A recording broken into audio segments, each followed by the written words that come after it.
is something comforting about Christmas decorations. Warm lights, ornaments, signs of life.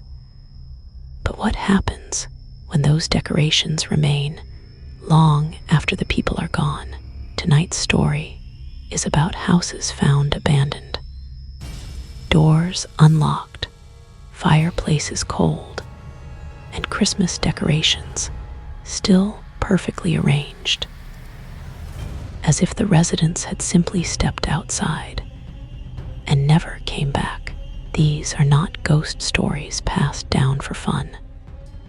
They are real locations, real discoveries, and real questions that were never answered. This is the story of abandoned houses found fully decorated for Christmas. The first case comes from a small rural town that no longer appears on most maps. Locals referred to it simply as the Winter Road. In December, a utility worker was sent to check a power line that had been inactive for years. The road was unplowed, the houses silent, but one house stood out. Every window glowed. Christmas lights blinked softly behind frosted glass.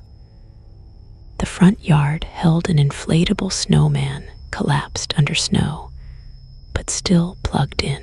When the worker knocked, no one answered. The door wasn't locked. Inside, the house was warm. The living room looked like Christmas Eve. A fully decorated tree stood in the corner, presents wrapped neatly underneath. Stockings hung from the fireplace, each with a name stitched in red thread. The dining table was set.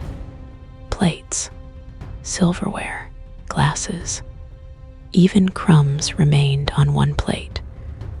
But there was no food in the fridge. No coats missing from the closet.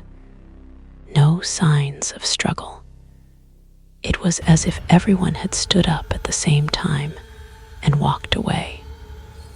Police were called. No missing person reports matched the names on the stockings. The house was eventually sealed, but it wasn't the last one. Over the next decade, similar discoveries were reported. Different towns, different countries, same detail, Christmas decorations. In one case, a suburban home was found with carol music still playing on a looping cassette tape. In another, a fireplace had burned itself out, ash undisturbed. Neighbors reported seeing lights turn on and off weeks earlier, but no one had seen the residents in years. One officer described it this way: it felt like walking into a memory that didn't know it was over. The most disturbing detail wasn't the decorations. It was the children's rooms, toys neatly arranged, beds made, school bags hanging by the door. In one house, a letter to Santa sat on a desk. It wasn't finished. The last line read, "This year, I hope we don't have to leave again." Investigators never found out who wrote it or what they meant by again. What puzzled investigators most was the lack of urgency. No packed suitcases, no emptied drawers, no financial trail, money left behind, documents untouched, food rotting in cupboards. In one home, a calendar still hung on the wall. December 24th was circled. Nothing after that date was marked, not even Christmas Day.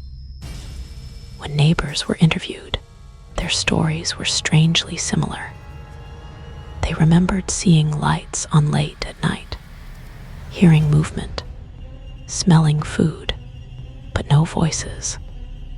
One neighbor said it felt like the houses were pretending to be lived in. Another claimed that every year, just before Christmas, the lights would turn on again, even though the power was supposedly disconnected. Authorities could never confirm this, but they also never disproved it. Many theories were proposed: mass relocation, witness protection, financial collapse. None explained the decorations. Some suggested the families left suddenly, but planned to return.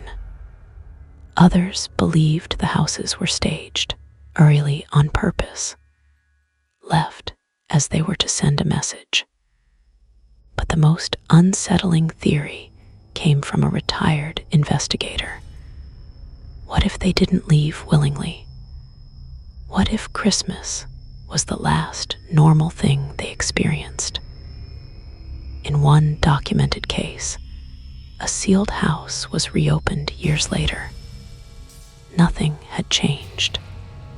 The tree was still standing, the ornaments unbroken.